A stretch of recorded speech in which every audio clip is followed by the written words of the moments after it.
سلام دوستان، به کانال آینده روشن خوش آمدید. امروز ما با شما ادامه می‌دهیم آموزش مکالمه زبانی روسی را. درس 20. دوستان عزیز، ما در درس 20 4 مکالمه کوتاه در موضوعهای گوناگون به شما پیشکش خواهیم کرد. با ما همراه باشید. موضوع اول: بعد از کار. После работы. После работы. Муж. Наконец-то я дома. Я так устал. Наконец-то я дома. Я так устал. نهایت من در خانه ام. من خیلی خسته ام. Жена. Лучшее средство расслабиться – это принять душ. Лучшее средство расслабиться – это принять душ. بهترین راه سبک شدن گرفتن دوش است. Муж. Верно, но там занято. Верно, но там занято.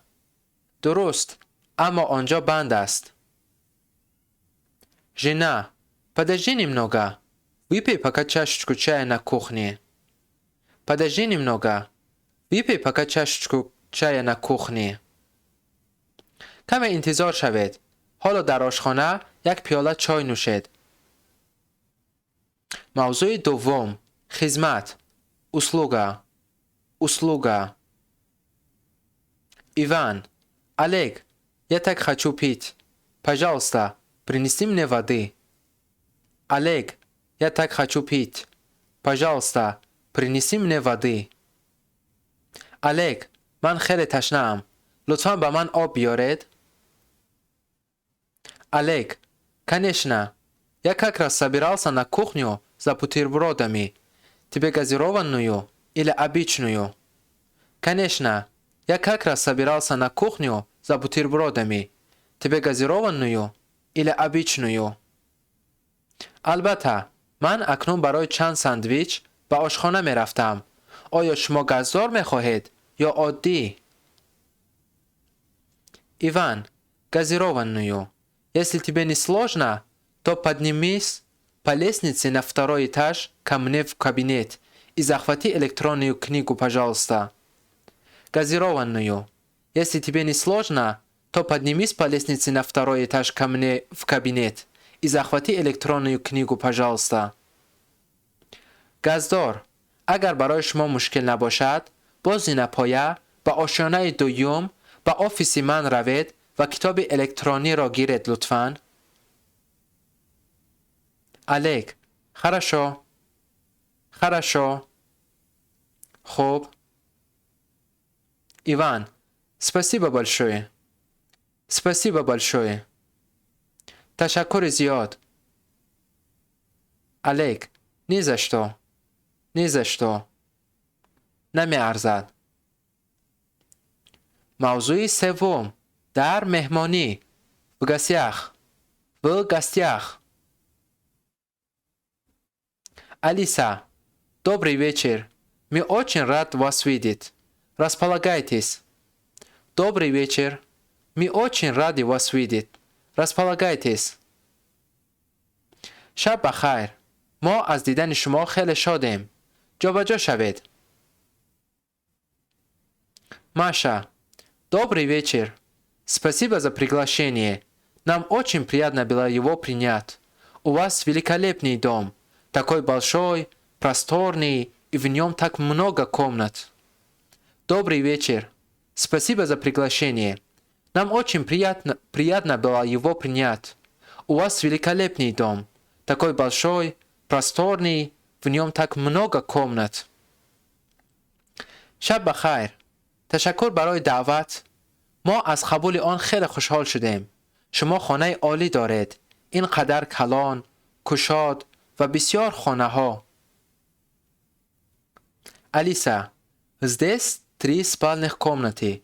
Кухня, зал, детская комната, кабинет и многое другое. На второй этаж ведет лестница. Здесь 3 спальных комнаты. Кухня, зал, детская комната, кабинет и многое другое. На второй этаж ведет лестница. در اینجا 3 خانه خواب، آشخانه، خانه استقامتی، خانه کودکان، کابینت و غیره موجودند. زینه به آشیانه دوم میبراید. Маша, очень красивая. Очень красивая. خیلی زیبا. موضوع چهارم درباره خانه اتان. о своем доме. о своем доме. Саша, Маша, расскажи нам о своем доме. Маша, расскажи нам о своем доме. Маша, درباره خانه خود به ما نقل کنید. Маша, я живу в большом многоэтажном доме. Там 8 этажей, также есть 2 лифта, 2 лестницы, несколько входов и выходов. Я живу в большом многоэтажном доме.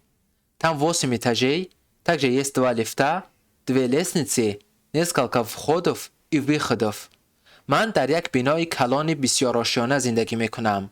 8 آشیانه دارد. این چنین 2 لیفت، 2 زینه، یک چند درآمد و برآمد دارد. Саша, а тебе нравится твоя квартира? Сколько там комнат? А тебе нравится твоя квартира? Сколько там комнат?